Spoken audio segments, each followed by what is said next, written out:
ਮੈਂ ਵੀਰਪਾਲ ਸਿੱਧੂ ਮੌੜ ਬਾਤਾਂ ਚਾਨਣੀਆਂ ਚੈਨਲ ਤੇ ਤੁਹਾਡਾ ਸਵਾਗਤ ਕਰਦੀ ਹਾਂ। ਮੈਂ ਤੁਹਾਡੇ ਸਾਹਮਣੇ ਸੁਖਵੀਰ ਸਿੰਘ ਸੂਹੇ ਅੱਖਰ ਦੀ ਮੱਖੀਆਂ ਦਾ ਭਾਗ ਆਖਰੀ ਲੈ ਕੇ ਹਾਜ਼ਰ ਹਾਂ। ਆਸ ਕਰਦੀ ਹਾਂ ਤੁਹਾਨੂੰ ਪਹਿਲਾਂ ਵਾਲੇ ਭਾਗ ਵੀ ਪਸੰਦ ਆਏ ਹੋਣਗੇ। ਸੋ ਅਗਲੇ ਭਾਗ ਵੱਲ ਵਧਦੇ ਹਾਂ। ਛਾਂ ਤੋਂ ਪਰੇ। ਮਾਇਰਾ ਦਾ ਮੈਸੇਜ ਆਇਆ ਕਿ ਮੈਂ ਉਸ ਨੂੰ ਉਸ ਦੇ ਸਕੂਲ ਵਿੱਚ ਮਿਲਾਂ ਜਿੱਥੇ ਉਹ 20 ਅਨਾਥ ਬੱਚਿਆਂ ਨੂੰ ਪੜ੍ਹਾਉਂਦੀ ਹੈ। ਮੇਰੇ ਪੁੱਛਣ 'ਤੇ ਉਸ ਨੇ ਦੱਸਿਆ ਕਿ ਇਹਨਾਂ ਬੱਚਿਆਂ ਤੋਂ ਇਲਾਵਾ ਉਸ ਦੇ ਸਕੂਲ ਵਿੱਚ ਇੱਕ ਬੁੱਢਾ ਚੌਂਕੀਦਾਰ, ਉਸ ਦੀ ਪਤਨੀ, 2 ਮੰਦਬੁੱਧੀ ਬੱਚੇ ਅਤੇ ਇੱਕ ਹੋਰ ਆਦਮੀ ਹੈ ਜੋ ਆਪਣਾ ਮਾਨਸਿਕ ਸੰਤੁਲਨ ਗਵਾ ਚੁੱਕਿਆ ਹੈ। ਉਹ ਬੱਚਿਆਂ ਨੂੰ ਪੜ੍ਹਾਉਣ ਦੇ ਨਾਲ ਨਾਲ ਉਹਨਾਂ ਸਭ ਦੀ ਦੇਖਭਾਲ ਵੀ ਕਰਦੀ ਹੈ। ਉਹ ਚਾਹੁੰਦੀ ਸੀ ਕਿ ਮੈਂ ਉਸ ਦੇ ਸਕੂਲ ਵਿੱਚ ਜਾ ਕੇ ਪੇਂਟਿੰਗ ਬਾਰੇ ਬੱਚਿਆਂ ਨੂੰ ਜਾਣੂ ਕਰਵਾਵਾਂ। ਇਹ ਉਹਨਾਂ ਨੂੰ ਚੰਗਾ ਲੱਗੇਗਾ ਅਤੇ ਉਹਨਾਂ ਬੱਚਿਆਂ ਦੀਆਂ ਕੁਝ ਪੇਂਟਿੰਗ ਬਣਾਵਾਂ ਜਿਨ੍ਹਾਂ ਦਾ ਆਪਣਾ ਕੋਈ ਨਹੀਂ ਸੀ, ਜਿਨ੍ਹਾਂ ਦਾ ਸਭ ਕੁਝ ਹੀ ਮਾਇਰਾ ਸੀ। ਅਤੇ ਉਹ ਚਾਹੁੰਦੀ ਸੀ ਕਿ ਇਹਨਾਂ ਪੇਂਟਿੰਗ ਨੂੰ ਸ਼ਹਿਰ ਵਿੱਚ ਲਗਾਈ ਜਾਣ ਵਾਲੀ ਐਗਜ਼ੀਬਿਸ਼ਨ ਵਿੱਚ ਰੱਖਿਆ ਜਾਵੇ ਅਤੇ ਉਸ ਤੋਂ ਹੋਣ ਵਾਲੀ ਕਮਾਈ ਸਕੂਲ ਨੂੰ ਬੱਚਿਆਂ ਦੀ ਭਲਾਈ ਲਈ ਦਾਨ ਦਿੱਤੀ ਜਾਵੇ। ਸੁਭਾਵਿਕ ਸੀ, ਇਸ ਐਗਜ਼ੀਬਿਸ਼ਨ ਦੇ ਨਾਲ ਹੋਰ ਲੋਕਾਂ ਦੇ ਧਿਆਨ ਵੀ ਉਸ ਅਨਾਥ ਆਸ਼ਰਮ ਵੱਲ ਖਿੱਚਿਆ ਜਾਵੇਗਾ ਅਤੇ ਇਸ ਨਾਲ ਅਨਾਥ ਆਸ਼ਰਮ ਨੂੰ ਹੋਣ ਵਾਲੀ ਕਮਾਈ ਵਿੱਚ ਵਾਧਾ ਹੋਵੇਗਾ, ਜਿਸ ਨਾਲ ਇਹਨਾਂ ਬੱਚਿਆਂ ਦੀ ਪਰਵਰਿਸ਼ ਆਸਾਨੀ ਨਾਲ ਤੇ ਚੰਗੀ ਤਰ੍ਹਾਂ ਹੋ ਸਕੇਗੀ। ਮੇਰੇ ਲਈ ਇੱਕ ਚੰਗਾ ਮੌਕਾ ਸੀ। ਇਸ ਨਾਲ ਮੈਂ ਇੱਕ ਚੰਗੇ ਕੰਮ ਦਾ ਹਿੱਸਾ ਵੀ ਬਣਨ ਜਾ ਰਿਹਾ ਸੀ ਅਤੇ ਮੇਰੀ ਬਹੁਤ ਦੇਰ ਦੀ ਇੱਛਾ ਵੀ ਸੀ ਮਾਇਰਾ ਨੂੰ ਮਿਲ ਕੇ ਪੂਰੀ ਹੋ ਸਕੇ। ਇਹ ਭਾਵੇਂ ਗਰਮੀ ਦੀ ਰੁੱਤ ਦਾ ਦਿਨ ਸੀ, ਪਰ ਮੌਸਮ ਬੜਾ ਵਧੀਆ ਸੀ, ਬਹੁਤੀ ਗਰਮੀ ਨਹੀਂ ਸੀ। ਮਾਇਰਾ ਨੇ ਜੋ ਐਡਰੈਸ ਮੈਨੂੰ ਭੇਜਿਆ, ਇਹ ਮੇਰੇ ਘਰ ਤੋਂ 60 ਕੁ ਕਿਲੋਮੀਟਰ ਦੀ ਦੂਰੀ 'ਤੇ ਸ਼ਹਿਰ ਤੋਂ ਬਾਹਰ ਇੱਕ ਆਸ਼ਰਮ ਰੂਪੀ ਸਕੂਲ ਸੀ। ਮੈਂ ਆਪਣੀ ਕਾਰ ਵਿੱਚ ਸਵੇਰੇ ਹੀ 8 ਕੁ ਵਜੇ ਦੇ ਕਰੀਬ ਘਰੋਂ ਨਿਕਲ ਤੁਰਿਆ ਸੀ। ਘੰਟੇ ਕੁ ਵਿੱਚ ਮੈਂ ਆਸ਼ਰਮ ਦੇ ਗੇਟ 'ਤੇ ਸੀ, ਜਿਸ ਦੇ ਗੇਟ 'ਤੇ ਅੱਪੂ ਵੈਲਫੇਅਰ ਸੁਸਾਇਟੀ ਦਾ ਬੋਰਡ ਲੱਗਿਆ ਹੋਇਆ ਸੀ। ਕੁਝ ਬੱਚੇ ਮੈਨੂੰ ਉੱਥੇ ਗੇਟ 'ਤੇ ਉਡੀਕ ਰਹੇ ਸਨ। ਇਹ 9-10 ਕੁ ਸਾਲਾਂ ਦੇ ਕਰੀਬ ਦੀ ਉਮਰ ਦੇ ਬੱਚੇ ਸਨ। ਇਹਨਾਂ ਦੇ ਹੱਥ ਵਿੱਚ ਫੁੱਲ ਸਨ। ਮੈਨੂੰ ਬੜਾ ਅਜੀਬ ਲੱਗਿਆ। ਮੈਨੂੰ ਯਾਦ ਆਇਆ, ਮੇਰਾ ਇੱਕ ਦੋਸਤ ਦਲਵੀਰ ਇੱਥੇ ਆਇਆ ਸੀ। ਉਸ ਨੇ ਇਸ ਬਾਰੇ ਮੈਨੂੰ ਦੱਸਿਆ ਸੀ ਕਿ ਉਸ ਦਾ ਵੀ ਸਵਾਗਤ ਬੱਚਿਆਂ ਦੁਆਰਾ ਇਸੇ ਤਰ੍ਹਾਂ ਹੀ ਕੀਤਾ ਗਿਆ ਸੀ। ਉਸ ਨੇ ਇਹਨਾਂ ਬੱਚਿਆਂ ਦੀਆਂ ਕਵਿਤਾਵਾਂ ਬੋਲਦਿਆਂ ਦੀ ਆਵਾਜ਼ ਰਿਕਾਰਡ ਕੀਤੀ ਸੀ। ਉਹ ਰੇਡੀਓ ਸਟੇਸ਼ਨ 'ਤੇ ਕੰਮ ਕਰਦਾ ਹੈ। ਮੇਰਾ ਧਿਆਨ ਬੱਚਿਆਂ ਤੋਂ ਹਟ ਕੇ ਉੱਥੇ ਖੜ੍ਹੀ ਇੱਕ ਔਰਤ ਵੱਲ ਗਿਆ ਜੋ ਨਿਸ਼ਚਿਤ ਰੂਪ ਵਿੱਚ ਮਾਇਰਾ ਸੀ। ਉਸ ਨੇ ਕਰੀਮ ਰੰਗ ਦਾ ਫਰਾਕ ਸੂਟ ਪਾਇਆ ਹੋਇਆ ਸੀ। ਉਹ ਬਹੁਤ ਸਾਦੀ ਦਿੱਖ ਵਾਲੀ ਸੀ। ਉਸ ਦੇ ਮੂੰਹ 'ਤੇ ਲਾਲੀ ਸੀ। ਮੇਰੇ ਕੋਲ ਜਾਂਦੇ ਹੀ ਮਾਇਰਾ ਨੇ ਇੱਕ ਬੱਚੇ ਨੂੰ ਇਸ਼ਾਰਾ ਕੀਤਾ ਕਿ ਉਹ ਮੈਨੂੰ ਫੁੱਲਾਂ ਦਾ ਗੁੱਛਾ ਦੇ ਕੇ ਜੀ ਆਇਆਂ ਆਖੇ। ਮੈਂ ਫੁੱਲ ਫੜੇ, ਬੱਚਿਆਂ ਨੂੰ ਆਪਣੇ ਨਾਲ ਲਗਾ ਕੇ ਪਿਆਰ ਦਿੱਤਾ। ਮੈਂ ਮਾਇਰਾ ਹਾਂ। ਤੁਸੀਂ ਮੈਨੂੰ ਇਸੇ ਨਾਮ ਨਾਲ ਜਾਣਦੇ ਹੋ। ਇਹ ਸੁਣਦੇ ਹੀ ਮੇਰਾ ਧਿਆਨ ਮਾਇਰਾ ਵੱਲ ਹੋ ਗਿਆ। ਮੈਂ ਉਸ ਨੂੰ ਵਿਸ਼ ਕੀਤੀ। ਫਿਰ ਅਸੀਂ ਆਸ਼ਰਮ ਦੇ ਅੰਦਰ ਚਲੇ ਗਏ। ਉੱਥੇ ਚਾਹ ਪਾਣੀ ਪੀਣ ਬਾਅਦ ਕਰੀਬ 3 ਘੰਟੇ ਮੈਨੂੰ ਇਸ ਕੰਮ ਵਿੱਚ ਲੱਗ ਗਏ ਕਿ ਮੈਂ ਬੱਚਿਆਂ ਨੂੰ ਕੁਝ ਆਸਾਨ ਚੀਜ਼ਾਂ ਦੀ ਡਰਾਇੰਗ ਕਰਨ ਦੇ ਤਰੀਕੇ ਦੱਸੇ। ਉਹ ਸਾਰੇ ਕਾਫੀ ਖੁਸ਼ ਸਨ। ਫਿਰ ਇੱਕ ਬੱਚੀ ਦੀਆਂ 2 ਪੇਂਟਿੰਗਸ ਬਣਾਈਆਂ। ਇਸ ਦੇ ਬਾਅਦ ਬੱਚਿਆਂ ਨੂੰ ਖੇਡਣ ਲਈ ਗਰਾਊਂਡ ਵਿੱਚ ਭੇਜ ਦਿੱਤਾ ਗਿਆ। ਮੈਂ ਤੇ ਮਾਇਰਾ ਆਸ਼ਰਮ ਦੇ ਇੱਕ ਕਮਰੇ ਵਿੱਚ ਚਲੇ ਗਏ। ਉੱਥੇ ਅਸੀਂ ਇੱਕ ਛੋਟੇ ਮੇਜ਼ ਕੋਲ ਕੁਰਸੀਆਂ 'ਤੇ ਬੈਠ ਗਏ। ਇੱਕ ਛੋਟਾ ਜਿਹਾ ਕਮਰਾ ਉਸ ਦਾ ਆਫਿਸ ਸੀ, ਜਿਸ ਵਿੱਚ ਬੈਠ ਕੇ ਉਹ ਸਕੂਲ ਦਾ ਕੰਮਕਾਰ ਵੇਖਦੀ ਸੀ। ਉੱਥੇ ਉਸ ਨੇ ਮੈਨੂੰ ਆਸ਼ਰਮ ਦੇ ਚੌਂਕੀਦਾਰ ਨਾਮ ਲਾਇਆ। ਇਹ 65 ਕੁ ਸਾਲ ਦਾ ਬੁੱਢਾ ਸੀ। ਸ਼ਕਲ ਤੋਂ ਭਲਾ ਮਾਨਸ ਆਦਮੀ ਦਿਸਦਾ ਸੀ। ਮਾਇਰਾ ਨੇ ਉਸ ਨੂੰ ਸਾਡੇ ਲਈ ਖਾਣਾ ਬਣਾਉਣ ਲਈ ਕਿਹਾ। ਉਹ ਚਲਾ ਗਿਆ। ਅਸੀਂ ਗੱਲਾਂ ਕਰਨ ਲੱਗੇ। ਮਾਇਰਾ ਨੇ ਦੱਸਿਆ ਕਿ ਉਹਨਾਂ ਦਾ ਸਕੂਲ ਅੱਪੂ ਵੈਲਫੇਅਰ ਸੁਸਾਇਟੀ ਵੱਲੋਂ ਦਿੱਤੀ ਜਾਣ ਵਾਲੀ ਸਹਾਇਤਾ ਰਾਸ਼ੀ ਦੇ ਨਾਲ ਚੱਲਦਾ ਹੈ। ਇਹ ਸੁਸਾਇਟੀ ਦਾ ਮੁਖੀ ਸ਼ਹਿਰ ਵਿੱਚ ਇੱਕ ਬਿਜ਼ਨਸਮੈਨ ਹੈ ਜਿਸ ਦਾ ਨਾਮ ਕੇਵਲ ਕ੍ਰਿਸ਼ਨ ਹੈ। ਮਾਇਰਾ ਨੇ ਕਿਹਾ, ਉਸ ਆਦਮੀ ਦਾ ਦਿਲ ਬਹੁਤ ਵੱਡਾ ਹੈ। ਉਹੀ ਮਾਇਰਾ ਨੂੰ ਇੱਥੇ ਬੱਚਿਆਂ ਨੂੰ ਪੜ੍ਹਾਉਣ ਦੇ ਬਦਲੇ ਤਨਖਾਹ ਵੀ ਦਿੰਦਾ ਹੈ ਅਤੇ ਆਸ਼ਰਮ ਦੀਆਂ ਹੋਰ ਵਿੱਤੀ ਲੋੜਾਂ ਮਾਇਰਾ ਅਤੇ ਕੇਵਲ ਕ੍ਰਿਸ਼ਨ ਨੂੰ ਮਿਲ ਕੇ ਪੂਰੀਆਂ ਕਰਦੇ ਹਨ। ਮੈਂ ਮਾਇਰਾ ਨੂੰ ਕਿਹਾ, ਮੈਂ ਸੰਬੋਧ ਨੂੰ ਜਾਣਦਾ ਹਾਂ। ਉਹ ਮੇਰਾ ਚੰਗਾ ਮਿੱਤਰ ਹੈ। ਉਹ ਮੇਰੇ ਕੋਲ ਘਰ ਆਇਆ ਸੀ। ਇੱਕ ਰਾਤ ਮੇਰੇ ਕੋਲ ਰੁਕਿਆ ਸੀ। ਉਸ ਰਾਤ ਉਸਨੇ ਕਾਫੀ ਗੱਲਾਂ ਮੇਰੇ ਨਾਲ ਸਾਂਝੀਆਂ ਕੀਤੀਆਂ ਸਨ। ਇਹ ਸੁਣਦੇ ਹੀ ਮਾਇਰਾ ਇੱਕਦਮ ਚੁੱਪ ਹੋ ਗਈ। ਮੈਨੂੰ ਲੱਗਿਆ ਸ਼ਾਇਦ ਉਸ ਨੂੰ ਇਹ ਗੱਲ ਬੁਰੀ ਲੱਗੀ ਕਿ ਸੁਬੋਧ ਨੇ ਕਿਉਂ ਉਸ ਦੀਆਂ ਨਿੱਜੀ ਗੱਲਾਂ ਮੇਰੇ ਨਾਲ ਕੀਤੀਆਂ। ਮੈਂ ਮਾਇਰਾ ਨੂੰ ਪੁੱਛ ਹੀ ਲਿਆ ਕਿ ਇਹ ਗੱਲ ਉਸ ਨੂੰ ਬੁਰੀ ਲੱਗੀ। ਕੁਝ ਦੇਰ ਉਹ ਚੁੱਪ ਰਹੀ, ਫਿਰ ਬੋਲੀ, ਹੁਣ ਇਹਨਾਂ ਗੱਲਾਂ ਨਾਲ ਕੋਈ ਫਰਕ ਨਹੀਂ ਪੈਂਦਾ। ਹੁਣ ਕਿਸੇ ਗੱਲ ਨੂੰ ਨਿੱਜੀ ਰੱਖ ਕੇ ਮੈਂ ਉਸ ਦਾ ਕਰਾਂਗੀ ਕੀ? ਜੋ ਹੈ ਸੋ ਹੈ। ਜੇ ਤੁਹਾਨੂੰ ਪਤਾ ਵੀ ਹੈ ਤਾਂ ਵੀ ਕੀ ਹੈ? ਸਾਡਾ ਸੱਚ ਉਨੀ ਦੇਰ ਤੱਕ ਸਾਡਾ ਹੈ ਜਿੰਨੀ ਦੇਰ ਤੱਕ ਉਸ ਦਾ ਸਾਨੂੰ ਕੋਈ ਮਾਨਸਿਕ ਸਵਾਦ ਹੋਵੇ ਜਾਂ ਉਸ ਦੇ ਉਜਾਗਰ ਹੋਣ ਨਾਲ ਸਾਨੂੰ ਕੋਈ ਖਤਰਾ ਹੋਵੇ। ਜੇਕਰ ਇਹ ਗੱਲਾਂ ਨਾ ਹੋਣ ਤਾਂ ਸਭ ਕੁਝ ਇੱਕੋ ਜਿਹਾ ਹੀ ਹੋ ਜਾਂਦਾ ਹੈ। ਮੈਂ ਮਾਇਰਾ ਨੂੰ ਕਿਹਾ, ਵੈਸੇ ਮੈਨੂੰ ਕਹਿਣਾ ਨਹੀਂ ਚਾਹੀਦਾ ਕਿਉਂਕਿ ਤੁਹਾਡੀ ਨਿੱਜੀ ਜ਼ਿੰਦਗੀ ਵਿੱਚ ਦਖਲ ਦੇਣ ਦਾ ਹੱਕ ਮੈਨੂੰ ਪਤਾ ਨਹੀਂ ਹੈ ਜਾਂ ਨਹੀਂ, ਪਰ ਤੁਹਾਨੂੰ ਵਿਆਹ ਕਰਵਾ ਲੈਣਾ ਚਾਹੀਦਾ ਹੈ। ਮੈਂ ਕਾਫੀ ਦੇਰ ਤੋਂ ਤੁਹਾਨੂੰ ਜਾਣਦਾ ਹਾਂ। ਇਹ ਕੁਦਰਤੀ ਗੱਲ ਹੈ, ਤੁਹਾਡੇ ਬਾਰੇ ਸੋਚਦਾ ਹਾਂ। ਹਾਂ, ਸ਼ਾਇਦ ਤੁਸੀਂ ਠੀਕ ਆਖਦੇ ਹੋ। ਮੈਂ ਵੀ ਕਈ ਦਿਨਾਂ ਤੋਂ ਇਸ ਬਾਰੇ ਸੋਚ ਰਹੀ ਸੀ। ਤੁਹਾਡੇ ਨਾਲ ਮੈਂ ਹਰ ਗੱਲ ਕਰ ਸਕਦੀ ਹਾਂ। ਤੁਹਾਨੂੰ ਮਿਲਣ ਬਾਅਦ ਮੈਂ ਮਹਿਸੂਸ ਕਰਦੀ ਹਾਂ ਤੁਸੀਂ ਠੀਕ ਆਦਮੀ ਹੋ ਜਿਸ ਨਾਲ ਕੁਝ ਵੀ ਸਾਂਝਾ ਕੀਤਾ ਜਾ ਸਕਦਾ ਹੈ।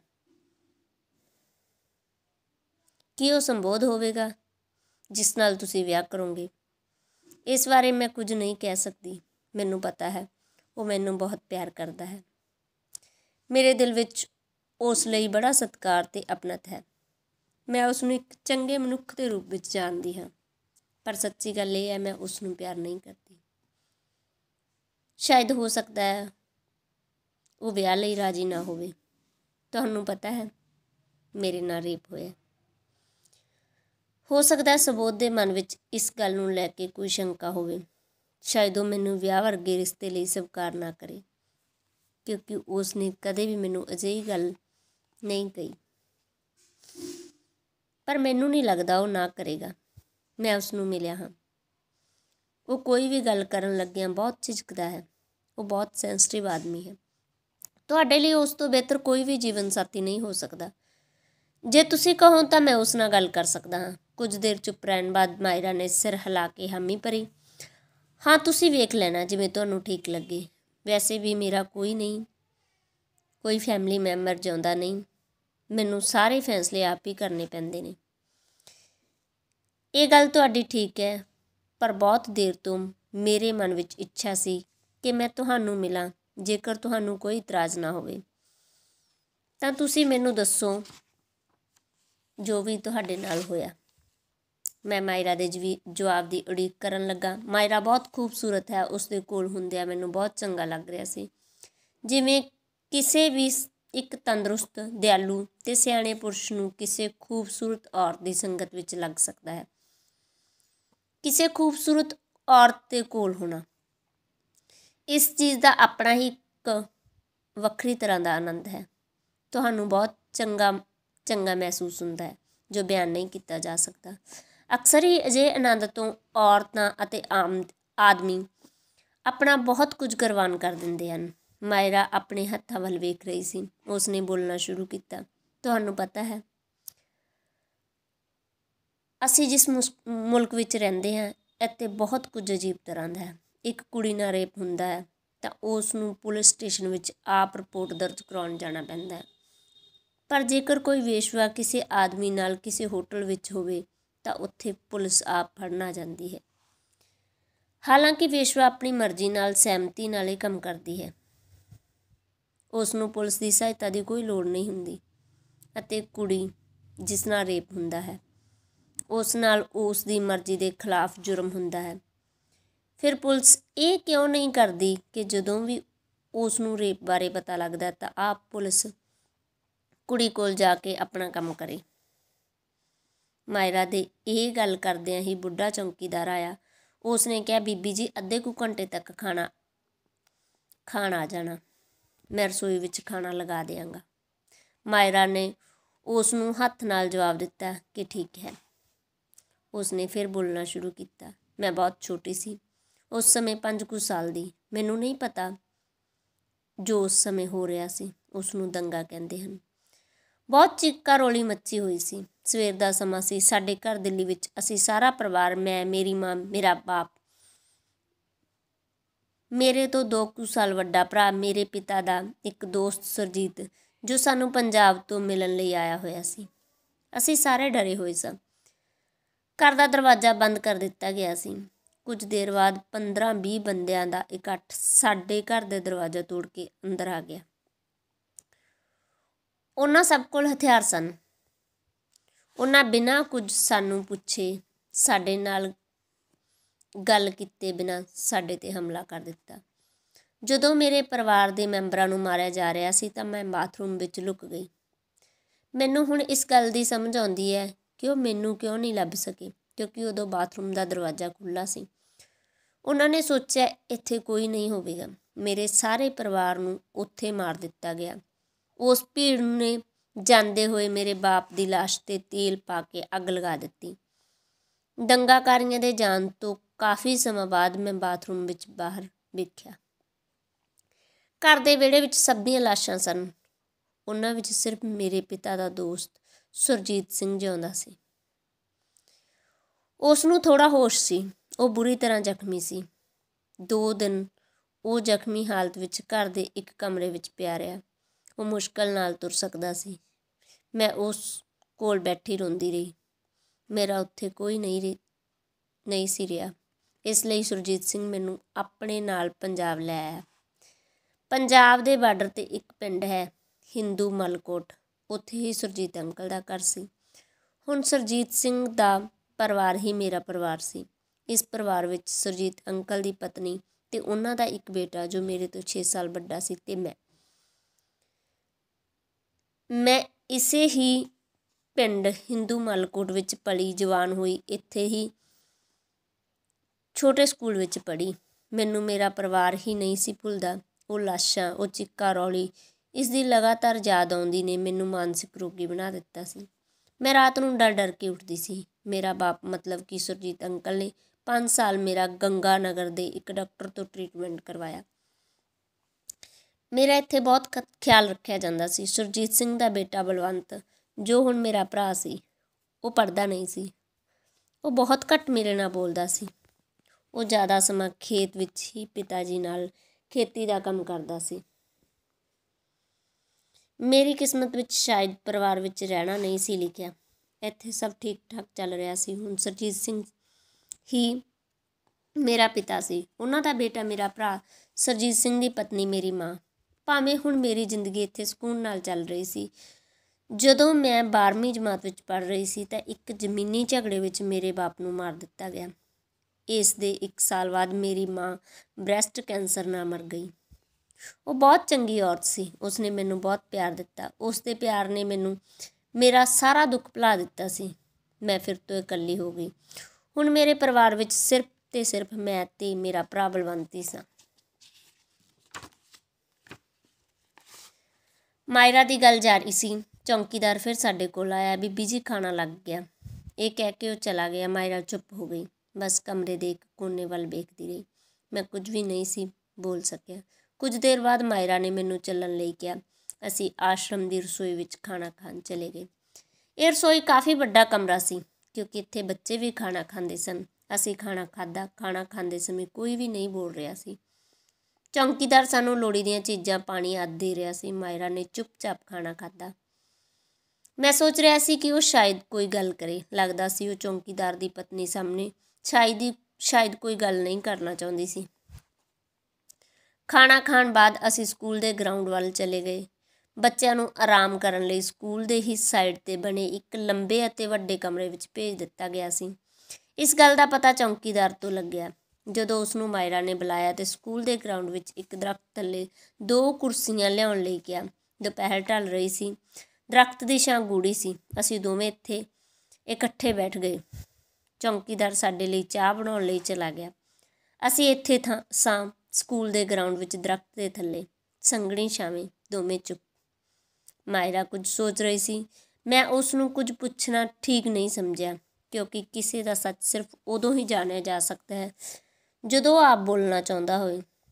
ਇਸ ਸਮੇਂ ਕੋਈ ਵੀ ਸਵਾਲ ਸਾਂਝਿਆ ਕਰਨ ਵਾਲੀਆਂ ਗੱਲਾਂ ਵਿੱਚ ਅੜਿੱਕਾ ਬਣ ਜਾਂਦਾ ਹੈ। ਮੈਂ ਉਡੀਕ ਕਰ ਰਿਹਾ ਸਾਂ, ਮਾਇਰਾ ਕੁਝ ਬੋਲੇ। 5-7 ਮਿੰਟ ਮਾਇਰਾ ਸੋਚਦੀ ਰਹੀ। ਉਸਨੇ ਫਿਰ ਬੋਲਣਾ ਸ਼ੁਰੂ ਕੀਤਾ। ਤੁਹਾਨੂੰ ਪਤਾ ਹੈ ਕਿ ਇਸ ਧਰਤੀ 'ਤੇ ਮਨੁੱਖ ਸਦੀਆਂ ਤੋਂ ਹੈ।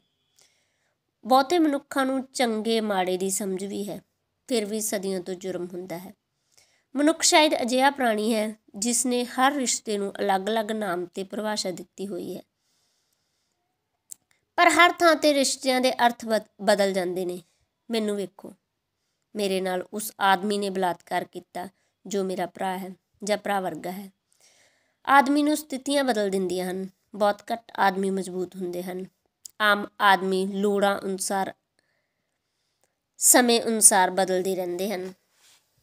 ਪਰ ਉਸ ਨੇ ਅਜਿਹਾ ਕਿਉਂ ਕੀਤਾ? ਕੀ ਤੁਸੀਂ ਕਦੇ ਸੋਚਿਆ? ਮੈਂ ਸੰਖੇਪ ਸਵਾਲ ਕੀਤਾ। ਮੈਂ ਜ਼ਿਆਦਾ ਨਹੀਂ ਸੀ ਬੋਲਣਾ ਚਾਹੁੰਦਾ ਤਾਂ ਜੋ ਮਾਇਰਾ ਨੂੰ ਆਪਣੀ ਗੱਲ ਕਹਿਣ ਵਿੱਚ ਔਖ ਨਾ ਹੋਵੇ। ਹਾਂ, ਮੈਂ ਸੋਚਿਆ, ਪਰ ਜੋ ਕੁਝ ਵੀ ਸਾਡੇ ਆਸ-ਪਾਸ ਵਾਪਰਦਾ ਹੈ ਉਸ ਲਈ ਬਹੁਤ ਕੁਝ ਜ਼ਿੰਮੇਵਾਰ ਹੁੰਦਾ ਹੈ। ਮੈਂ ਤੁਹਾਨੂੰ ਇਹ ਵੀ ਦੱਸਣਾ ਚਾਹੁੰਦੀ ਹਾਂ ਕਿ ਅੱਜ ਤੱਕ ਮੈਂ ਇਹ ਸਭ ਕਿਸੇ ਨਾਲ ਸਾਂਝਾ ਨਹੀਂ ਕੀਤਾ। ਮੈਨੂੰ ਲੱਗਦਾ ਸੀ ਮੈਨੂੰ ਇਹ ਗੱਲਾਂ ਕਿਸੇ ਨਾਲ ਨਹੀਂ ਕਰਨੀਆਂ ਚਾਹੀਦੀਆਂ।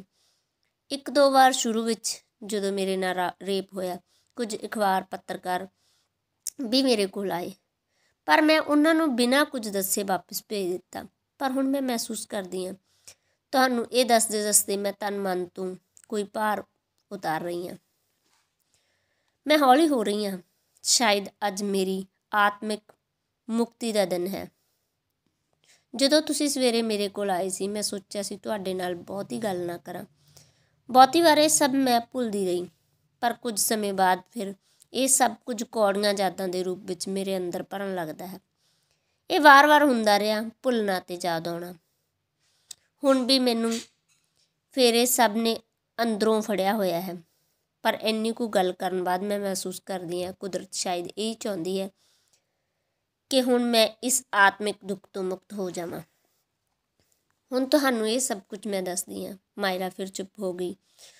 ਫਿਰ ਉਹ ਹੌਲੀ-ਹੌਲੀ ਬੋਲਣ ਲੱਗੀ। ਮੇਰੀ ਜ਼ਿੰਦਗੀ ਵਿੱਚ ਹੁਣ ਕੁਝ ਵੀ ਅਜਿਹਾ ਨਹੀਂ ਜੋ ਮੈਨੂੰ ਖੁਸ਼ੀ ਦੇਵੇ। ਮੈਂ ਵਰ੍ਹਿਆਂ ਤੋਂ ਖੁੱਲ੍ਹ ਕੇ ਹੱਸੀ ਨਹੀਂ। ਬੱਚਿਆਂ ਦੇ ਨਾਲ ਰਹਿੰਦਿਆਂ ਮੈਨੂੰ ਆਤਮਿਕ ਸ਼ਾਂਤੀ ਜ਼ਰੂਰ ਮਿਲਦੀ ਹੈ, ਪਰ ਫਿਰ ਵੀ ਕਿਤੇ ਨਾ ਕਿਤੇ ਮਹਿਸੂਸ ਹੁੰਦਾ ਹੈ ਕਿ ਕਿਸੇ ਦੁੱਖ ਨੇ ਮੈਨੂੰ ਅੰਦਰੋਂ ਫੜਿਆ ਹੋਇਆ ਹੈ। ਜ਼ਿੰਦਗੀ ਇਸ ਤਰ੍ਹਾਂ ਦੀ ਨਹੀਂ ਰਹੀ ਜਿਵੇਂ ਕਿਸੇ ਫੁੱਲਾਂ ਭਰੇ ਬਾਗ ਵਿੱਚੋਂ ਹਵਾ ਲੰਘਦੀ ਹੈ। ਆਪਣੇ ਆਪ ਖੁਸ਼ਬੂ ਨਾਲ ਭਰਿਆ ਨਹੀਂ ਲੱਗਦਾ। ਹੁਣ ਜਿਉਣਾ ਇਸ ਤਰ੍ਹਾਂ ਲੱਗਦਾ ਹੈ ਜਿਵੇਂ ਕਿਸੇ ਦਾ ਸੌਂਪਿਆ ਕੰਮ ਕਰ ਰਹੀ ਹੋਵਾਂ। ਸਾਡੇ ਬਾਹਰ ਸਾਨੂੰ ਦੁੱਖ ਮਿਲਦਾ ਹੈ, ਅੰਦਰ ਵੀ ਦੁੱਖ ਹੈ, ਪਰ ਉਹ ਹੋਰ ਚੀਜ਼ ਹੈ। ਆਪਣੇ ਅੰਦਰ ਬਾਹਰ ਦੇ ਦੁੱਖ ਵਿੱਚ ਦੁਚਿੱਤੀ ਵਿੱਚ ਪੈ ਜਾਂਦੀ ਹਾਂ। ਕਦੇ-ਕਦੇ ਸੰਬੋਧ ਬਾਰੇ ਸੋਚਦੀ ਹਾਂ, ਪਰ ਜ਼ਿਆਦਾਤਰ ਮੈਂ ਆਪਣੀ ਮੁਹੱਬਤ ਬਾਰੇ ਸੋਚਦੀ ਹਾਂ, ਸਿਮਰਨ ਬਾਰੇ ਸੋਚਦੀ ਹਾਂ। ਮੈਂ ਸਿਰਫ ਇੱਕੋ ਹੀ ਆਦਮੀ ਨੂੰ ਪਿਆਰ ਕੀਤਾ ਹੈ, ਸਿਮਰਨ ਨੂੰ। ਬਸ ਇਸੇ ਨਾਲ ਸਕੂਨ ਮਿਲਦਾ ਹੈ। ਸਿਮਰਨ ਨੂੰ ਵਾਰ-ਵਾਰ ਯਾਦ ਕਰਦੀ ਹਾਂ। ਇਹ ਭਾਵੇਂ ਥੋੜ੍ਹਾ ਜਿਹਾ ਸਕੂਨ ਦਿੰਦਾ ਹੈ, ਪਰ ਮੈਂ ਇਸ ਦੇ ਬਾਰੇ ਸੋਚਦੀ ਰਹਿਣਾ ਚਾਹੁੰਦੀ ਹਾਂ, ਕਿਉਂਕਿ ਸਾਡਾ ਲਗਾਤਾਰ ਸੋਚਣਾ ਸਾਡੇ ਅਚੇਤਨ ਮਨ ਦਾ ਹਿੱਸਾ ਬਣਦਾ ਹੈ। ਫਿਰ ਮੈਨੂੰ ਸਿਮਰਨ ਦੇ ਸੁਪਨੇ ਆਉਂਦੇ ਹਨ। ਸੁਪਨਿਆਂ ਵਿੱਚ ਮੈਂ ਸਿਮਰਨ ਦਾ ਹੱਥ ਫੜ ਕੇ ਤੁਰਦੀ ਹਾਂ। ਹਮੇਸ਼ਾ ਅਸੀਂ ਤੁਰਦੇ ਜਾ ਰਹੇ ਹਾਂ, ਖੇਤਾਂ ਵਿੱਚ, ਠੰਡੀਆਂ ਹਵਾਵਾਂ ਦੇ ਵਗਦਿਆਂ, ਇੱਕ ਦੂਜੇ ਨਾਲ ਗੱਲਾਂ ਕਰਦੇ। ਉੱਥੇ ਹੋਰ ਕੋਈ ਨਹੀਂ ਹੁੰਦਾ, ਬਸ ਮੈਂ ਤੇ ਉਹ। ਮਨੁੱਖ ਆਪਣੇ ਮੁਹੱਬਤ ਕਰਨ ਵਾਲੇ ਕੋਲ ਹੋਵੇ, ਉਸ ਨੂੰ ਕਿਸੇ ਚੀਜ਼ ਦੀ ਜ਼ਰੂਰਤ ਨਹੀਂ ਹੁੰਦੀ। ਇੰਨਾ ਖੂਬਸੂਰਤ ਅਹਿਸਾਸ ਹੋਰ ਕੁਝ ਵੀ ਨਹੀਂ ਹੁੰਦਾ। ਮੈਂ ਚਾਹੁੰਦੀ ਹਾਂ ਮੈਂ ਹਮੇਸ਼ਾ ਸੌਂਦੀ ਰਹਾਂ, ਸਿਮਰਨ ਦੇ ਸੁਪਨੇ ਵੇਖਦੀ ਰਹਾਂ। ਬਸ ਮੈਂ ਲਗਾਤਾਰ ਸੁਪਨੇ ਵੇਖਣਾ ਪਸੰਦ ਕਰਦੀ ਹਾਂ। Dreams after dreams. ਮਾਇਰਾ ਚੁੱਪ ਹੋ ਗਈ। ਉਹ ਸ਼ਾਇਦ ਨਿਸ਼ਚਿਤ ਤੌਰ 'ਤੇ ਆਪਣੇ ਸੁਪਨਿਆਂ ਬਾਰੇ ਸੋਚ ਰਹੀ ਸੀ, ਸਿਮਰਨ ਬਾਰੇ। ਉਸ ਦੇ ਮੂੰਹ 'ਤੇ ਹਲਕੀ ਮੁਸਕਰਾਹਟ ਸੀ। ਮੈਨੂੰ ਲੱਗਿਆ ਮੈਂ ਅੱਜ ਕੁਦਰਤ ਦੀ ਉਸ ਦਾਤ ਦੇ ਸੰਪਰਕ ਵਿੱਚ ਹਾਂ ਜਿਸ ਨੂੰ ਮੁਹੱਬਤ ਕਿਹਾ ਜਾ ਸਕਦਾ ਹੈ, ਜੋ ਗੀਤਾਂ ਅਤੇ ਕਵਿਤਾਵਾਂ ਦੇ ਰੂਪ ਵਿੱਚ ਪ੍ਰਗਟ ਹੁੰਦੀ ਹੈ, ਇੱਕ ਜਿਉਂਦੀ ਜਾਗਦੀ ਚੀਜ਼। ਕੁਝ ਚਿਰ ਰੁਕ ਕੇ ਮਾਇਰਾ ਫਿਰ ਬੋਲਣ ਲੱਗੀ। ਮੇਰੀ ਇੱਕ ਫਰੈਂਡ ਹੈ, ਉਹ ਕਾਲ ਗਰਲ ਹੈ, ਫੇਸਬੁੱਕ 'ਤੇ ਮਿਲੀ, ਦਿੱਲੀ ਯੂਨੀਵਰਸਿਟੀ ਵਿੱਚ ਪੜ੍ਹਦੀ ਹੈ। ਉਸ ਨੇ ਮੇਰੀ ਇਸ ਦੁੱਖ ਵਿੱਚੋਂ ਨਿਕਲਣ ਵਿੱਚ ਬਹੁਤ ਮਦਦ ਕੀਤੀ। ਉਸ ਬਾਰੇ ਮੈਂ ਇੱਕ ਪੋਇਮ ਵੀ ਲਿਖੀ ਸੀ, ਕਵਰ ਨਾਟ ਅਵੇਲੇਬਲ। ਇਹ ਸੰਬੋਧ ਦੀ ਬੁੱਕ ਵਿੱਚ ਹੈ, ਤੁਸੀਂ ਪੜ੍ਹੀ ਹੋਵੇਗੀ। ਹਾਂ, ਮੈਂ ਪੜ੍ਹੀ ਹੈ, ਮੈਂ ਸੰਖੇਪ ਵਿੱਚ ਜਵਾਬ ਦਿੱਤਾ। ਇਹ ਬੜੀ ਦਲੇਰ ਅਤੇ ਹੌਸਲੇ ਵਾਲੀ ਕੁੜੀ ਹੈ। ਇਸ ਦੀ ਮਾਂ ਮਾਨਸਿਕ ਰੋਗੀ ਹੈ, ਪੱਕੇ ਤੌਰ 'ਤੇ ਹਸਪਤਾਲ ਵਿੱਚ ਦਾਖਲ ਹੈ। ਮੈਂ ਬਹੁਤ ਵਾਰ ਇਹ ਵੀ ਸੋਚਦੀ ਹਾਂ ਕਿ ਅਸੀਂ ਸਿਰਫ ਆਪਣੇ ਦੁੱਖ ਨੂੰ ਵੱਡਾ ਬਣਾ ਕੇ ਵੇਖਣ ਵਿੱਚ ਰੁੱਝੇ ਰਹਿੰਦੇ ਹਾਂ। ਇਸ ਦੁਨੀਆ ਵਿੱਚ ਕਿੰਨੇ ਲੋਕ ਕਿੰਨੇ ਜ਼ਿਆਦਾ ਦੁਖੀ ਹਨ। ਅਸੀਂ ਹਮੇਸ਼ਾ ਇਹ ਸੋਚਦੇ ਹਾਂ ਕੋਈ ਸਾਡਾ ਦੁੱਖ ਘੱਟ ਕਰੇ, ਪਰ ਆਪ ਅਸੀਂ ਕਦੇ ਵੀ ਕਿਸੇ ਦੇ ਦੁੱਖ ਨੂੰ ਘੱਟ ਕਰਨ ਦਾ ਕਾਰਨ ਨਹੀਂ ਬਣਦੇ। ਇਸ ਲਈ ਹਰ ਕੋਈ ਆਪੋ ਆਪਣੇ ਦੁੱਖ ਵਿੱਚ ਡੁੱਬਿਆ ਹੋਇਆ ਹੈ।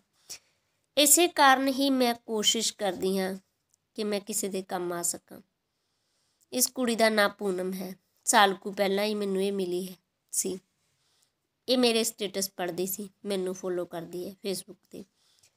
ਫਿਰ ਅਸੀਂ ਫਰੈਂਡ ਬਣ ਗਏ। ਹੌਲੀ ਹੌਲੀ ਗੱਲਬਾਤ ਕਰਦੇ ਕਰਦੇ ਇਸ ਨੇ ਮੈਨੂੰ ਦੱਸਿਆ ਕਿ ਇਹ ਕਾਲ ਗਰਲ ਹੈ। ਬਹੁਤੇ ਇਸ ਦੇ ਕਰੀਬੀ ਲੋਕ ਇਸ ਬਾਰੇ ਨਹੀਂ ਜਾਣਦੇ। ਸ਼ਾਇਦ ਇਸ ਦੇ ਸਾਰੇ ਫਰੈਂਡਸ ਵਿੱਚੋਂ ਮੈਂ ਹੀ ਜਾਣਦੀ ਹਾਂ ਕਿ ਉਹ ਕਾਲ ਗਰਲ ਹੈ, ਕਿਉਂਕਿ ਉਹ ਮੇਰੇ 'ਤੇ ਬਹੁਤ ਵਿਸ਼ਵਾਸ ਕਰਦੀ ਹੈ। ਪੂਨਮ ਆਖਦੀ ਹੈ, ਮਾਇਰਾ, ਤੈਨੂੰ ਤਾਂ ਸਿਰਫ ਇੱਕ ਵਾਰ ਅਜਿਹੀ ਸਥਿਤੀ ਦਾ ਸਾਹਮਣਾ ਕਰਨਾ ਪਿਆ। ਤੇਰੇ ਨਾਲ ਜ਼ਬਰਦਸਤੀ ਸਰੀਰਕ ਸੰਬੰਧ ਬਣਾਏ ਗਏ ਅਤੇ ਉਸ ਨਾਲ ਇਹ ਹਰ ਰੋਜ਼ ਹੋਣ ਵਾਲਾ ਕੰਮ ਹੈ। ਉਸਨੇ ਮੈਨੂੰ ਬਹੁਤ ਸਮਝਾਇਆ ਕਿ ਐਵੇਂ ਮੈਂ ਇਸ ਗੱਲ ਨੂੰ ਮਨ 'ਤੇ ਲਗਾਇਆ ਹੋਇਆ ਹੈ। ਉਹ ਕਹਿੰਦੀ ਹੈ ਮੈਨੂੰ ਇਸ ਗੱਲ ਨੂੰ ਇਸ ਤਰ੍ਹਾਂ ਭੁੱਲ ਜਾਣਾ ਚਾਹੀਦਾ ਹੈ ਜਿਵੇਂ ਅਸੀਂ ਕਦੇ ਬਾਹਰ ਜਾਂਦੇ ਹੋਈਏ, ਕਿਸੇ ਹੋਟਲ 'ਤੇ ਖਾਣਾ ਖਾਈਏ, ਉੱਥੇ ਦਾ ਖਾਣਾ ਸਵਾਦ ਨਾ ਮਿਲਿਆ ਹੋਵੇ। ਅਸੀਂ 1-2 ਦਿਨ ਅਜਿਹੀ ਗੱਲ ਨੂੰ ਯਾਦ ਰੱਖਦੇ ਹਾਂ ਕਿ ਖਾਣਾ ਬੇਸੁਆਦਾ ਸੀ, ਫਿਰ ਰੋਜ਼ਮर्रा ਕੰਮਕਾਜ ਵਿੱਚ ਵਿਅਸਤ ਹੋ ਜਾਂਦੇ ਹਾਂ, ਪਰ ਮੈਥੋਂ ਭੁੱਲਿਆ ਨਹੀਂ ਗਿਆ। ਹੁਣ ਵੀ ਕਦੇ-ਕਦੇ ਮੈਨੂੰ ਇਹ ਸਭ ਕੁਝ ਪਰੇਸ਼ਾਨ ਕਰਦਾ ਹੈ। ਪੂਨਮ ਮੈਨੂੰ ਅਜੀਬ ਤਰ੍ਹਾਂ ਦੀ ਲੱਗਦੀ ਹੈ। ਉਹ ਮੇਰੇ ਵਾਂਗ ਫੇਸਬੁੱਕ 'ਤੇ ਆਪਣੀਆਂ ਫੀਲਿੰਗਸ ਨਹੀਂ ਲਿਖਦੀ। ਇਸ ਸਮੇਂ ਵਿੱਚ ਉਹ ਖਤ ਲਿਖਣ ਵਾਲੀ ਕੁੜੀ ਹੈ। ਉਹ ਹਰ ਹਫ਼ਤੇ ਮੈਨੂੰ ਇੱਕ ਖਤ ਲਿਖਦੀ ਹੈ। ਅਕਸਰ ਉਹਨਾਂ ਵਿੱਚ ਅਜਿਹੇ ਆਦਮੀਆਂ ਦਾ ਜ਼ਿਕਰ ਹੁੰਦਾ ਹੈ ਜਿਨ੍ਹਾਂ ਨਾਲ ਉਹ ਲੰਘੇ ਹੋਏ ਹਫ਼ਤੇ ਵਿੱਚ ਸੌਂਦੀ ਹੈ ਜਾਂ ਉਸ ਨੂੰ ਸੌਣਾ ਪੈਂਦਾ ਹੈ। ਮੈਂ ਉਸ ਨੂੰ ਬਹੁਤ ਵਾਰ ਕਿਹਾ, ਤੂੰ ਕੋਈ ਹੋਰ ਕੰਮ ਕਿਉਂ ਨਹੀਂ ਕਰਦੀ? ਉਹ ਮੈਨੂੰ ਕਹਿੰਦੀ ਹੈ, ਘੱਟ ਸਮੇਂ ਵਿੱਚ ਵੱਧ ਪੈਸੇ ਕਮਾਉਣ ਦਾ ਇਹੀ ਸਭ ਤੋਂ ਚੰਗਾ ਸਾਧਨ ਹੈ। ਉਸ ਦੇ ਪਿਤਾ ਦੀ ਐਕਸੀਡੈਂਟ ਵਿੱਚ ਮੌਤ ਹੋਣ ਤੋਂ ਬਾਅਦ ਉਸ ਦੀ ਮਾਂ ਇੱਕ ਸਦਮੇ ਵਿੱਚ ਚਲੀ ਗਈ ਸੀ। ਉਹ ਆਪਣੇ ਮਾਂ-ਬਾਪ ਦੀ ਇਕਲੌਤੀ ਸੰਤਾਨ ਹੈ। ਉਹ ਕਈ ਵਾਰ ਆਖਦੀ ਹੈ, ਦੀਦੀ, ਇੱਜ਼ਤ ਬਹੁਤ ਕੰਮ ਦੀ ਚੀਜ਼ ਹੈ, ਪਰ ਇਹ ਖਾਣ ਦੇ ਕੰਮ ਨਹੀਂ ਆਉਂਦੀ। ਮੈਨੂੰ ਪਤਾ ਹੈ, ਜਦੋਂ ਡਾਕਟਰ ਨੇ ਮਹਿੰਗੀਆਂ ਦਵਾਈਆਂ ਲਿਖੀਆਂ ਤਾਂ ਉਹ ਸਿਰਫ ਪੈਸੇ ਨਾਲ ਹੀ ਖਰੀਦੀਆਂ ਜਾ ਸਕਦੀਆਂ ਸਨ। ਉੱਥੇ ਤੁਹਾਡੀ ਪਵਿੱਤਰਤਾ ਜਾਂ ਭਾਵਨਾਵਾਂ ਦੇ 5 ਰੁਪਏ ਵੀ ਨਹੀਂ ਮਿਲਦੇ। ਉਸ ਨੂੰ ਡਾਕਟਰਾਂ ਨੇ ਦੱਸਿਆ ਕਿ ਉਸ ਦੀ ਮਾਂ ਵੱਧ ਤੋਂ ਵੱਧ 2 ਕੁ ਸਾਲ ਹੋਰ ਜ਼ਿੰਦਾ ਰਹੇਗੀ। ਪੂਨਮ ਆਖਦੀ ਹੈ, ਮੈਨੂੰ ਪਤਾ ਹੈ ਕਿ ਮੇਰੀ ਮਾਂ ਮੌਤ ਦੇ ਮੂੰਹ ਵੱਲ ਜਾ ਰਹੀ ਹੈ, ਇਸ ਲਈ ਉਹ ਉਸ ਦੇ ਰਹਿਣ ਤੱਕ ਉਸ ਦੀ ਸੰਭਾਲ ਕਰੇਗੀ, ਫਿਰ ਵਿਦੇਸ਼ ਚਲੀ ਜਾਵੇਗੀ। ਉੱਥੇ ਕਿਸੇ ਚੰਗੇ ਆਦਮੀ ਨਾਲ ਆਪਣੀ ਲਾਈਫ ਸੈੱਟ ਕਰਨ ਦੀ ਕੋਸ਼ਿਸ਼ ਕਰੇਗੀ।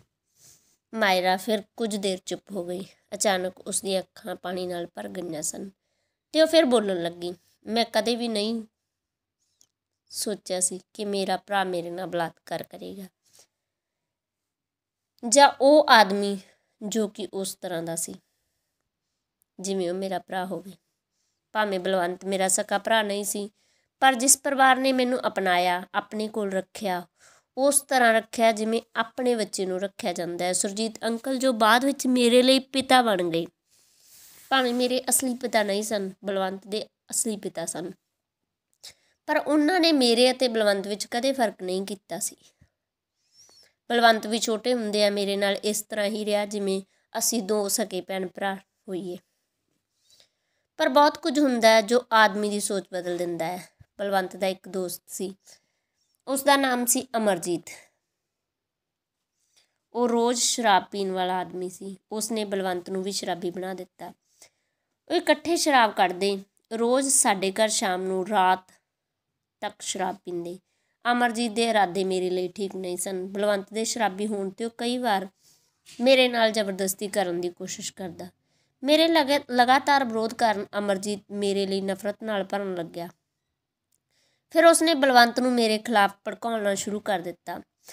ਉਹ ਉਸ ਨੂੰ ਕਹਿੰਦਾ ਕਿ ਤੂੰ ਇਸ ਦਾ ਵਿਆਹ ਕਿਸ ਨਾਲ ਕਰੇਂਗਾ? ਤੈਨੂੰ ਵਿਆਹ ਵਿੱਚ ਦਾਜ ਦੇਣਾ ਪਵੇਗਾ। ਤੇਰੀ ਇਹ ਲੱਗਦੀ ਕੀ ਹੈ? ਤੁਹਾਡਾ ਕੋਈ ਵੀ ਰਿਸ਼ਤਾ ਨਹੀਂ ਹੈ, ਇਸ ਲਈ ਤੈਨੂੰ ਹੀ ਇਸ ਨਾਲ ਵਿਆਹ ਕਰਵਾ ਲੈਣਾ ਚਾਹੀਦਾ ਹੈ। ਉਸਨੇ ਹਰ ਰੋਜ਼ ਅਜਿਹੀਆਂ ਗੱਲਾਂ ਕਰ ਕਰਕੇ ਬਲਵੰਤ ਦੇ ਮਨ ਵਿੱਚ ਮੇਰੇ ਲਈ ਹਵਸ ਪੈਦਾ ਕਰ ਦਿੱਤੀ। ਇੱਕ ਰਾਤ ਜਦੋਂ ਅਮਰਜੀਤ ਉਸ ਨੂੰ ਕਾਫੀ ਸ਼ਰਾਬ ਪਿਲਾ ਕੇ ਚਲਾ ਗਿਆ ਤਾਂ ਬਲਵੰਤ ਨੇ ਮੇਰੇ ਨਾਲ ਰੇਪ ਕੀਤਾ। ਮੈਂ ਇਸ ਬਾਰੇ ਸਾਡੀ ਗੁਆਂਢਣ ਨੂੰ ਦੱਸਿਆ ਸੀ। ਉਸ ਤੋਂ ਸਭ ਨੂੰ ਪਤਾ ਲੱਗ ਗਿਆ। ਬਲਵੰਤ ਅਗਲੀ ਸਵੇਰ ਘਰੋਂ ਪਤਾ ਨਹੀਂ ਕਿੱਥੇ ਚਲਾ ਗਿਆ। ਫਿਰ ਮਾਇਰਾ ਕੁਝ ਦੇਰ ਲਈ ਚੁੱਪ ਰਹੀ। ਇੱਕ ਦਿਨ ਬਲਵੰਤ ਅਚਾਨਕ ਆ ਗਿਆ। ਕਰੀਬ 20 ਕੁ ਦਿਨਾਂ ਬਾਅਦ। ਉਸ ਦੇ ਕੱਪੜੇ ਗੰਦੇ ਅਤੇ ਪਾਟੇ ਹੋਏ ਸਨ, ਵਾਲ ਖਿਲਰੇ ਹੋਏ ਸਨ। ਉਸ ਨੂੰ ਵੇਖਣ 'ਤੇ ਹੀ ਲੱਗਦਾ ਸੀ ਕਿ ਉਸ ਦਾ ਦਿਮਾਗੀ ਸੰਤੁਲਨ ਵਿਗੜ ਚੁੱਕਿਆ ਹੈ। ਉਹ ਵਾਰ-ਵਾਰ ਆਪਣੇ ਸਿਰ ਦੇ ਵਾਲ ਪੁੱਟ ਰਿਹਾ ਸੀ। ਘਰ ਦੇ ਵਿਹੜੇ ਵਿੱਚ ਆ ਕੇ ਉਹ ਪੂਰਾ ਦਿਨ ਖੜ੍ਹਾ ਰਿਹਾ, ਫਿਰ ਬੈਠ ਗਿਆ। ਉਹ ਇੱਕੋ ਗੱਲ ਵਾਰ-ਵਾਰ ਹੌਲੀ ਜਿਹੀ ਆਵਾਜ਼ ਵਿੱਚ ਬੋਲ ਰਿਹਾ ਸੀ, ਮੈਂ ਪਾਪ ਕੀਤਾ ਹੈ, ਮੈਂ ਪਾਪ ਕੀਤਾ ਹੈ। ਉਹ ਮੇਰੇ ਵੱਲ ਵੇਖ ਕੇ ਰੋ ਰਿਹਾ ਸੀ। ਇੱਕ ਦਿਨ ਅਤੇ ਪੂਰੀ ਰਾਤ ਉਹ ਵਿਹੜੇ ਵਿੱਚ ਬੈਠਾ ਰਿਹਾ। ਉਹ ਬਾਰ-ਬਾਰ ਬੇਹੋਸ਼ ਹੋ ਜਾਂਦਾ ਸੀ, ਬਾਰ-ਬਾਰ ਪਾਣੀ ਪਾਣੀ ਕਹਿ ਰਿਹਾ ਸੀ। ਮੈਨੂੰ ਫਿਰ ਤਰਸ ਆ ਗਿਆ। ਬਹੁਤ ਕੁਝ ਯਾਦ ਆਇਆ। ਅੰਕਲ ਸੁਰਜੀਤ ਨੇ ਮੈਨੂੰ ਕਿਹਾ ਸੀ, ਇਸ ਦੀ ਰਾਖੀ ਕਰੀ, ਇਸ ਦਾ ਖਿਆਲ ਰੱਖੀ। ਮੈਂ ਉਸ ਨੂੰ ਪਾਣੀ ਪੀਣ ਲਈ ਦਿੱਤਾ, ਰੋਟੀ ਦਿੱਤੀ। ਉਸਨੇ ਥੋੜ੍ਹੀ ਜਿਹੀ ਰੋਟੀ ਕੰਬਦੇ ਹੱਥਾਂ ਨਾਲ ਖਾਧੀ। ਉਹ ਲਗਾਤਾਰ ਰੋਂਦਾ ਸੀ। ਪਰ ਇਹ ਗੱਲ ਵੀ ਸੱਚ ਸੀ, ਉਹ ਜੋ ਵੀ ਸੀ, ਮੇਰੇ ਤੋਂ ਬਿਨਾਂ ਉਸ ਦਾ ਹੋਰ ਕੋਈ ਨਹੀਂ ਸੀ। ਪਰ ਤੂੰ ਉਸ ਨੂੰ ਮਾਫ਼ ਕਿਵੇਂ ਕਰ ਦਿੱਤਾ? ਮੈਂ ਸੰਖੇਪ ਸਵਾਲ ਕੀਤਾ। ਉਸ ਦੇ ਪਰਿਵਾਰ ਦਾ ਮੇਰੇ 'ਤੇ ਬਹੁਤ ਵੱਡਾ ਅਹਿਸਾਨ ਸੀ। ਦੂਜੀ ਗੱਲ, ਹੁਣ ਉਸ ਨੂੰ ਕਿਸੇ ਗੱਲ ਦਾ ਵੀ ਗਿਆਨ ਨਹੀਂ ਸੀ। ਉਹ ਪਾਗਲ ਹੋ ਚੁੱਕਿਆ ਸੀ। ਅਜਿਹੇ ਆਦਮੀ 'ਤੇ ਸਿਰਫ ਤਰਸ ਖਾਧਾ ਜਾ ਸਕਦਾ ਹੈ। ਉਸ ਨੇ ਜੋ ਵੀ ਕੀਤਾ ਉਸ ਵਿੱਚ ਉਸ ਦਾ ਪੂਰਾ ਕਸੂਰ ਨਹੀਂ ਸੀ। ਉਸ ਨੂੰ ਮਾਫ਼ ਕਰ ਦਿੱਤਾ ਸੀ। ਪਤਾ ਨਹੀਂ ਕਿਉਂ। ਫਿਰ ਬਲਵੰਤ ਦੇ ਨਾਮ ਜੋ ਜ਼ਮੀਨ ਸੀ, ਮੈਂ ਆਪਣੇ ਨਾਮ ਕਰਵਾਈ। ਬਹੁਤ ਖੱਜਲ ਖੁਆਰੀ ਹੋਈ। ਫਿਰ ਜ਼ਮੀਨ ਵੇਚ ਦਿੱਤੀ। ਮੈਂ ਕਈ ਥਾਵਾਂ ਤੋਂ ਘੁੰਮਦੀ ਹੋਈ ਅਖੀਰ ਇਸ ਆਸ਼ਰਮ ਵਿੱਚ ਆ ਗਈ। ਕੀ ਹੁਣ ਬਲਵੰਤ ਜਿਉਂਦਾ ਹੈ? ਜਾ। ਮਾਇਰਾ ਨੇ ਇਸ ਸਵਾਲ ਦਾ ਕੋਈ ਜਵਾਬ ਨਾ ਦਿੱਤਾ। ਉਹ ਬਹੁਤ ਦੇਰ ਚੁੱਪ ਬੈਠੀ ਰਹੀ। ਮੈਂ ਉਸ ਨੂੰ ਦੁਬਾਰਾ ਇਹ ਸਵਾਲ ਨਹੀਂ ਪੁੱਛਿਆ। ਉਡੀਕ ਕਰਦਾ ਰਿਹਾ, ਉਹ ਕੁਝ ਬੋਲੇ। ਕਾਫੀ ਸਮੇਂ ਬਾਅਦ ਮਾਇਰਾ ਨੇ ਮੇਰੇ ਵੱਲ ਵੇਖਿਆ ਤੇ ਉੱਠ ਕੇ ਤੁਰ ਪਈ। ਉਸ ਦੇ ਪਿੱਛੇ ਮੈਂ ਤੁਰ ਰਿਹਾ ਸੀ। ਉਹ ਆਸ਼ਰਮ ਦੇ ਇੱਕ ਕਮਰੇ ਦੇ ਦਰਵਾਜ਼ੇ ਅੱਗੇ ਜਾ ਰੁਕੀ। ਮੈਂ ਵੀ ਉਸ ਦੇ ਨਾਲ ਹੀ ਕਮਰੇ ਦੇ ਦਰਵਾਜ਼ੇ 'ਤੇ ਸਾਂ। ਕਮਰੇ ਦਾ ਦਰਵਾਜ਼ਾ ਖੁੱਲ੍ਹਾ ਸੀ। ਕਮਰੇ ਦੇ ਅੰਦਰ ਥੋੜ੍ਹਾ ਜਿਹਾ ਹਨੇਰਾ ਸੀ। ਕਮਰੇ ਵਿੱਚ ਇੱਕ ਬਹੁਤ ਕਮਜ਼ੋਰ ਤੇ ਪਾਗਲ ਦਿਸਣ ਵਾਲਾ ਆਦਮੀ ਕੁਰਸੀ 'ਤੇ ਬੈਠਾ ਸੀ, ਜੋ ਸਿਰ ਝੁਕਾ ਕੇ ਧਰਤੀ ਵੱਲ ਵੇਖ ਰਿਹਾ ਸੀ। ਉਸ ਦੇ ਸਿਰ ਦੇ ਵਾਲ ਪੂਰੀ ਤਰ੍ਹਾਂ ਖਿਲਰੇ ਹੋਏ ਸਨ। ਮਾਇਰਾ ਨੇ ਹੱਥ ਚੁੱਕਿਆ ਤੇ ਉਸ ਆਦਮੀ ਵੱਲ ਉਂਗਲ ਨਾਲ ਇਸ਼ਾਰਾ ਕੀਤਾ ਤੇ ਸਿਰਫ ਇੰਨਾ ਹੀ ਕਿਹਾ, ਇਹ ਹੈ ਬਲਵੰਤ। ਤੇ ਮੈਂ ਹਾਲੇ ਤੱਕ ਇਸ ਦਾ ਖਿਆਲ ਰੱਖਦੀ ਹਾਂ। ਮੇਰਾ ਪੂਰਾ ਸਰੀਰ ਕੰਬ ਗਿਆ ਸੀ। ਮਾਇਰਾ ਦੀਆਂ ਅੱਖਾਂ ਪਥਰਾਈਆਂ ਹੋਈਆਂ ਸਨ, ਬਿਲਕੁਲ ਵੀ ਕਿਸੇ ਵੀ ਭਾਵ ਤੋਂ ਬਿਨਾਂ, ਬਿਲਕੁਲ ਖਾਲੀ। ਹੁਣ ਮੈਨੂੰ ਸਮਝ ਆ ਗਈ ਸੀ ਕਿ ਸੰਬੋਧ ਇਹ ਗੱਲ ਕਿਉਂ ਆਖਦਾ ਸੀ ਕਿ ਮਾਇਰਾ ਦੇਵੀ ਹੈ, ਉਹ ਪਰਮਾਤਮਾ ਹੈ। ਇਹੀ ਵਜ੍ਹਾ ਹੈ ਮੈਂ ਉਸ ਨੂੰ ਪਿਆਰ ਕਰਦਾ ਹਾਂ। ਉਸ ਦੇ ਬਰਾਬਰ ਦੀ ਔਰਤ ਲੱਭਣੀ ਬਹੁਤ ਔਖੀ ਹੈ। ਧੰਨਵਾਦ ਜੀ। ਅੱਜ ਮੱਖੀਆਂ ਨਾਵਲ ਦਾ ਆਖਰੀ ਭਾਗ ਪੂਰਾ ਹੋ ਚੁੱਕਿਆ ਹੈ। ਜੇ ਤੁਹਾਨੂੰ ਮੱਖੀਆਂ ਨਾਵਲ ਪਸੰਦ ਆਇਆ ਹੋਵੇ ਤਾਂ ਲਾਈਕ, ਸ਼ੇਅਰ, ਕਮੈਂਟ ਜ਼ਰੂਰ ਕਰਨਾ। ਤੁਸੀਂ ਜੋ ਵੀ ਨਾਵਲ ਅਗਲਾ ਰਿਕਾਰਡਿੰਗ ਲਈ ਚਾਹੁੰਦੇ ਹੋ ਉਸ ਦੀ ਮੰਗ ਕਮੈਂਟ ਬਾਕਸ ਵਿੱਚ ਲਿਖ ਸਕਦੇ ਹੋ। ਧੰਨਵਾਦ ਜੀ।